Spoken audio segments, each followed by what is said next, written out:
تھوڑا سا جو ہے ٹائمنگ کا مینجمنٹ اور تھوڑی سی ٹیکنیکل جو مسٹیکس وہاں پہ جو آرگنائزرس بیٹھے ہوئے تھے یہ ان سے ہوئی ہوں گی. جب آپ کے اندر اتنی جرت نہیں ہے جواب دینے کی یا نام بتانے کی تو صرف اطلاع دینے کی، تو ہمیں بھی اطلاع دیتے، ہمیں بھی یہ کہتے بلا کے. تو 2 دن بعد ایک چیز کو ٹرینڈ بنانا تو یہ سمجھ سے بالاتر ہے. اور ہم یہ سمجھتے ہیں کہ ایمان شاہ صاحب کی طرف سے یہ بالکل سوشلزم کی سازش کے تحت کیا گیا. اچھا، اس کے اندر اچھی بات ہے، علاقائی غیرت سب میں ہونی چاہیے اور ہے بھی، ہم کسی پہ الزام نہیں لگاتے. گرلز گائیڈ نے وہاں پہ استقبال کیا. کل میراتھن ریس پہ جو کچھ ہوا، کیا ایمان شاہ صاحب کو اس پہ غیرت نہیں آئی؟ کیا مجھے پوچھنے کا حق نہیں ہے کہ گرلز گائیڈ پہ تو کوئی فحاشیت نہیں تھی، ہمارے پروگرام میں کوئی فحاشیت نہیں تھی، کل ہم نے فحاشیت دیکھی وہاں پہ، تو ایمان شاہ صاحب کی غیرت وہاں پہ کہاں چلی گئی؟ اس پہ بھی وہ کلیئر کرتے، اس پہ بھی بولتے.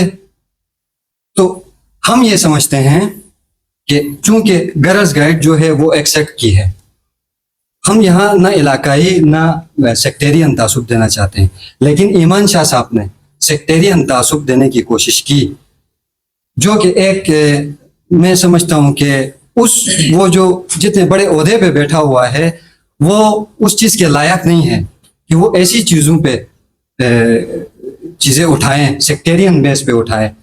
وہ آ کے صرف دھمکیاں دے رہا ہے یوتھ کو کہ میں آپ کو گھسیٹوں گا، میں آپ کو یہ کروں گا، میں آپ کو وہ کروں گا. تو کیا اس کے لیول کی ہیں یہ چیزیں؟ کیا وہ یہ سمجھتا ہے کہ میں یوتھ کا مقابلہ کر سکوں؟ ایمان شاہ صاحب اس اجلاس میں شریک تھے، 2 دفعہ انہوں نے تقریر کی، اور 2 دن بعد جا کے وہ پوسٹ لگاتے ہیں اس پروگرام کے حوالے سے. 2 دن تک وہ ایمان شاہ صاحب کہاں غائب تھے؟ یا اخلاقی طور پہ یہ بنتا ہے کہ وہ ایک ذمہ دار منسٹر ہے، ان کو یہ چاہیے تھا کہ اگر بالفرض ہم نے کوئی غلطی کی ہے تو وہاں پہ منشن کرتے، وہاں پہ ہمیں بلاتے کہ آپ سے یہ غلطی ہوئی ہے، یہ درستگی کریں. لیکن یہ کیا بات ہوئی کہ 2 دفعہ وہ تقریر کرتا ہے اور باہر جا کے وہ پروگرام کے حوالے سے سٹیٹس لگاتا ہے، پروگرام کے خلاف وہ سٹیٹس لگاتا ہے، وہ بھی 2 دن بعد. تو یہ ہم سمجھ رہے ہیں کہ ایمان شاہ صاحب کی طرف سے ایک سوچی سمجھی سازش کے تحت اس پروگرام کو، اس یونٹی کو جو ہم نے دکھایا تھا، تو سبوتاج کرنے کی کوشش کی گئی. اور یہ میڈیا پہ ان رہنے کا اس کا ایک شیوا ہے. ایمان شاہ صاحب نے یہ کہا کہ وہ جو ہمارا مہمان تھا MNA صاحب، اس کی قربانیاں زیادہ ہیں بنسبت گلگت بلتستان کی. یہ کم جملہ نہیں تھا گلگت بلتستان کی توہین پہ، مطلب پورے گلگت بلتستان کی قربانیاں کم ہے، اس کے خاندان کی قربانیاں زیادہ ہیں. تو یہ کیا ہمارے پورے GB کی توہین نہیں تھی؟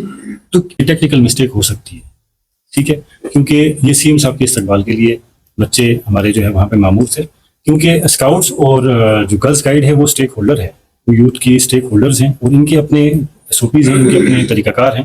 دیکھ رہے تھے کہ ایک چھوٹی بچی کے ساتھ زیادتی ہوتی، کیا اس کے اوپر ہماری جو ہے تنظیموں نے سٹانس لیا ہے؟ یہ کام تو ہم کر رہے ہیں، ہم نے جس فورم پہ کرنا ہے ہم کر رہے ہیں. اسی طرح پچھلے دنوں کا واقعہ ہے گزر کی ایک بچی کے ساتھ، معذور بچی کے ساتھ جو حرکت کی گئی، کیا اس کے اوپر کسی سرکاری یا کسی حکومتی عہدیدار نے کوئی بات کی ہے؟ تو پالیسی دیکھیں غلط ہر جگہ پہ غلط ہے. اگر یہاں پہ غلط ہے، استقبال غلط ہے، تو ہر جگہ پہ غلط ہے. ہم نے دیکھا کہ سوشل میڈیا کے اوپر اور مختلف جو ہیں ان کے اوپر نیشنل یوتھ اسمبلی کے ایک دعوت نامے کو بیس بنایا گیا. تو اس چیز کو بھی ہم ذرا ایلوبریٹ کرنا چاہیں گے کہ اس پروگرام کے جو مہمان خصوصی تھے وہ جو ہے یوتھ افیئرس ڈپارٹمنٹ کی طرف سے جو دعوت نامہ کیا تمام اداروں کو اور تمام کیبنٹ منسٹرز کو، تمام جو ہمارے اسٹیک ہولڈرز ہیں سب کو، تو اس حساب سے دیکھا جائے تو یہاں پہ اس پروگرام میں جو شیڈول تھا وہ چیف منسٹر صاحب ایز اے چیف گیسٹ اس میں ہوسٹ انہوں نے شرکت کرنی تھی، ایز اے چیف گیسٹ شرکت کرنی تھی. لیکن DWP کے جو ہے اجلاس کی وجہ سے CM صاحب اس میں شرکت نہیں کر پائے.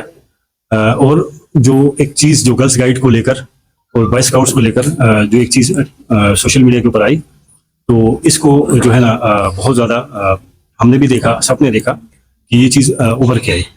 تو ہم ہمیشہ سے گلگت بلتستان کی جو ہے روایات کی قدر کرتے ہیں، کیونکہ ہم خود اس علاقے کے ہیں اور ہم خود اس علاقے کے بیٹے ہیں.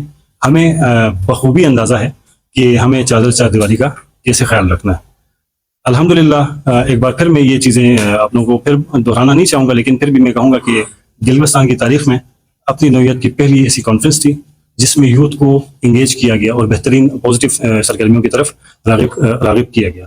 اور ہم آئندہ بھی یہ ارادہ رکھتے ہیں کہ ہم حکومتی اشتراک سے یہ یوتھ کی جو ایکٹیویٹیز ہیں ان کو کرواتے رہیں گے جب تک، کیونکہ تنظیمی ایک ڈھانچہ ہے، اس ڈھانچے کے تحت ہمارا جو ٹینور ہے اس ٹینور میں ہم نے اپنی ایکٹیویٹیز کرنی ہے اور ہم یوتھ کے لیے کام کرتے رہیں گے.